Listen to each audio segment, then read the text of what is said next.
The day you start begging people to understand you is the day you stop understanding yourself. You don't have a confidence problem.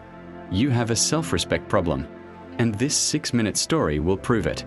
In a small village lived a farmer's son. Not rich, not powerful, just good. Too good. The kind of person who apologized even when he wasn't wrong.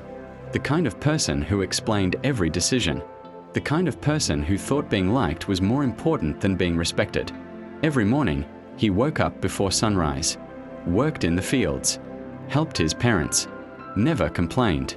Yet somehow, people treated him like he was worth less. Good hearts often become doormats for careless fate. One afternoon, his friends asked him to skip farm work and help them with theirs. He didn't want to, but instead of saying no, he explained, "Actually, my father needs me. Today. There's a lot of work at home. Maybe later." The more he explained, the more they pushed. Finally, he gave in, and they laughed. Not because he was weak, because they knew he could be controlled. That night his father noticed something. Not the dirt on his clothes, not the tiredness in his eyes, but the shrinking in his soul. The boy looked smaller every day, like someone was stealing pieces of him, and he was helping them carry the bag. People can only drain the energy you keep handing them. A week later, something worse happened.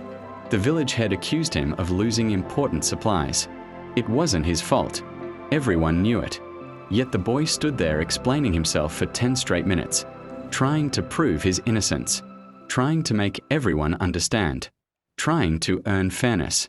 The crowd looked bored. Nobody cared. When he finally walked home, his mother saw tears in his eyes, and for the first time, hers too. The father stayed silent for a long time. Then he asked one question. "Peter, why do you keep auditioning for people who already rejected you?" The boy looked confused. His father pointed at the sky. "You explain because you're asking for permission. You apologize because you're asking for acceptance. You shrink because you're afraid they'll leave." Then he said something. That changed everything. Self-respect begins where explanation ends. The boy didn't sleep that night, and before sunrise, he made a decision. "I'm done." The next day, his friends came again. "Come help us." Normally, he would explain. This time, he simply smiled. "No, that's it. No speech, no defense, no apology, just one word." The silence shocked them more than any argument ever could. For the first time, he wasn't asking for approval. Every unnecessary explanation is an application for validation. Soon he noticed something. Every time he begged people to understand him, he felt exhausted, like someone was charging him a hidden tax, an energy tax. Hours wasted replaying conversations, days wasted proving himself, years wasted chasing respect. So he stopped. When gossip started, he worked. When criticism came, he worked. When people doubted him, he worked.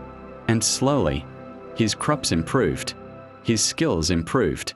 His life improved. Because the energy he used to spend convincing people was finally being invested in himself. The strongest answer is often a better life. Then came the hardest test.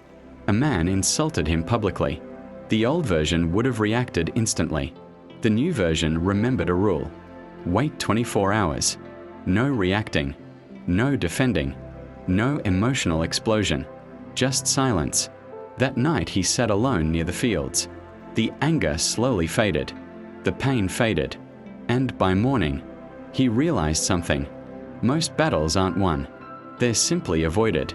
Time reveals which problems deserve your energy. 6 months passed, and 2 futures appeared. On one side, the old version, still explaining, still begging, still asking people to choose him, still small. On the other side, the new version, building, growing, walking away from disrespect, protecting his peace, standing taller, not because people changed, because he did. Something strange happened. The same people who ignored him, started respecting him.